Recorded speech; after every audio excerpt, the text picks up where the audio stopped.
Hello, and welcome to my channel. My name is Jonathan Cohn, and today I am pleased to be joined by Al Hagan from Canon Publishing. Al, thanks for being here. I do appreciate it. So first I want to find out, how did you get involved in just writing in general? Kind of a hobby, actually. I have really always wanted to write, but then I didn't have the time until I retired. Mm-hmm. And so kind of keeps me out of my wife's hair. Yeah. And did you have any types of books that, whether you were before you retired, that you were reading a lot, or whether it was a kid or post-retirement that that really were influences on you? Lots of science fiction. The early science fiction, Heinlein, Asimov, Andre Norton, mm-hmm. all the classics, and moving forward, and then a lot of military thrillers, W.B. Griffin and Clancy, and of course all that crew. And you have a series with Canon Books, yes. or Publishing, that is Hexen. Mm-hmm. Can you tell us what the short pitch for Hexen is, and then go beyond that a little bit more about the development of how that series came about? Okay. Short pitch is post-apocalyptic. And what I wanted to look at was how somebody, when they are totally alone, totally isolated, how they move forward, mm-hmm. and ultimately thrive, actually, in such an environment. As far as longer, what I do is I drop a bomb on them with a virus, a bioengineered virus that takes out 90% of the population, mm-hmm. and then someone, so I never really mentioned this, but this is some type of war, obviously. Yeah.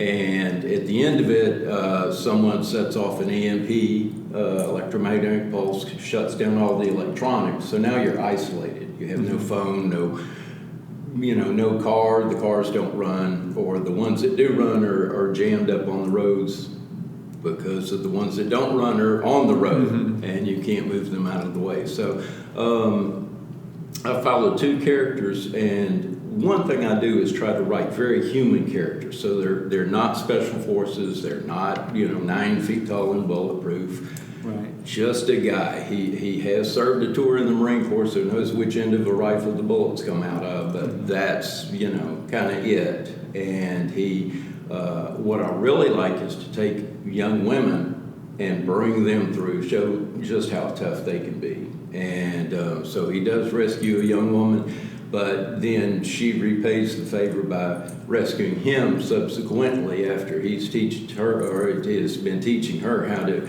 defend herself, use a weapon. And then she kind of gives him a little kick to actually build an empire where they are bringing in refugees from the cities and putting them together with ranchers, obviously surviving ranchers. I have to stop myself from saying surviving ranchers, because, but obviously with a lot of ranchers dead from the virus, there are a lot of cows out there, a lot of ranches, and they start to take them over, put them together, like I say, with the refugees, and build an empire out from there.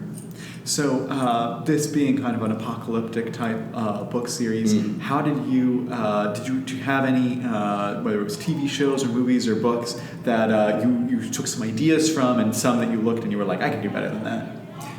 Absolutely, I can do better than that. I've read a lot of books and just set them down and said, okay, that's as far as I'm reading in that. I really don't care about the characters. If you get 100 pages in and you just really don't care what happens to the character, right?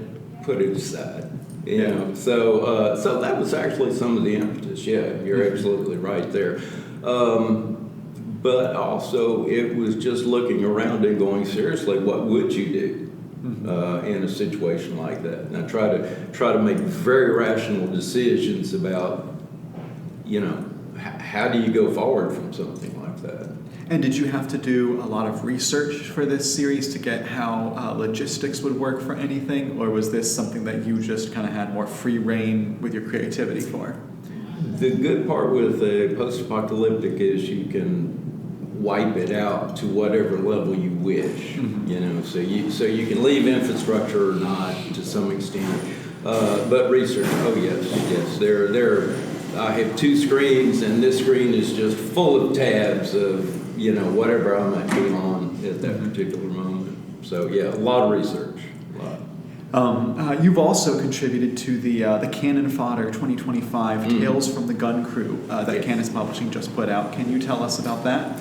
That one is actually an additional story in the Hexen series. And actually it's a few years in the future, and the cities are starting to come back. But I look at one of the difficulties of law enforcement, simply. When you don't have a lot of people that are left who are qualified law enforcement, and a lot of them have to try to feed themselves rather than work a job that you know, and you get into a whole raft of things like economy at that point. What are you doing to pay someone? Right, yeah. You know, here's a pig, you know, for your month's wages, or what do you do? But one of the problems with the cities I'm pointing out is that there are a huge number of abandoned buildings. And one of the lines I use is that people have learned to live again without electricity, but the young guys aren't going to live without alcohol and sex. And so you have clubs in these abandoned buildings that if you have the money, you can pretty much get what you want, you know, at these clubs. And so one of my characters, a young lady, goes to rescue another young lady. Okay, and you've also written short stories for various anthologies. Can you tell us just a few of like which anthologies some of those have shown up? Okay, Three Ravens also has a different type of post-apocalyptic. Let's see, Scare Street has several of mine. I write horror too, or at least I started writing horror.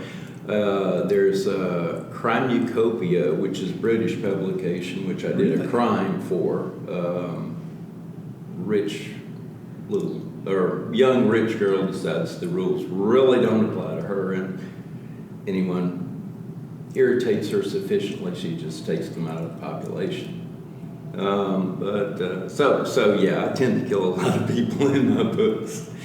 You fit in right here with LibertyCon. Yeah, well, that's a common staple, is that a lot of people die in LibertyCon books. I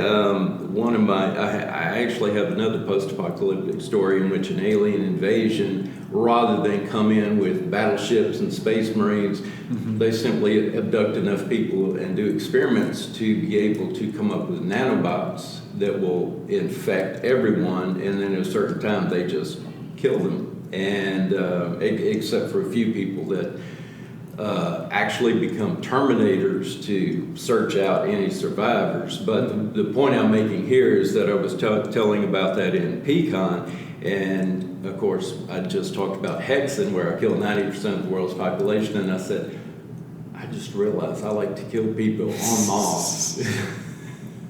Right.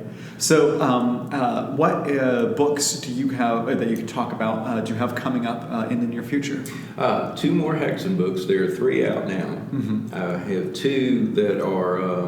One I could have ready in about a week if I really crack to it, and then the other is largely written. It's just I need to go through it. I do about 2 edits on my own. With a month in between. I just kind of say, you get away from it. Yeah, you get into it too much. Otherwise, you won't be able to accurately edit because you're too close to it. Exactly. So that was hopefully one of those will be out in the fall, and then I'm expecting the other one. I don't know, February, March. Okay. So to finish that up, and then John and I, John Holmes Cannon, we've already talked about a different series. So if people wanted to follow you, whether it be an Amazon page or other things to follow your works, where should they go? Right, it's Al Hagan. It's Hagan. A lot of people put an E in the name, but Al Hagan, if you search that on Amazon, you'll get me. I have a Substack under that name. I have a link tree that I'm sure you can find all those links and find whatever you want. Or Facebook. I have a Facebook It's Al Hagan author. Come in and friend me, whatever, follow me, whatever you want to do. Well, thank you so much for coming on the channel today. I do appreciate it. And until next time, I'm Jonathan, and thank you for watching.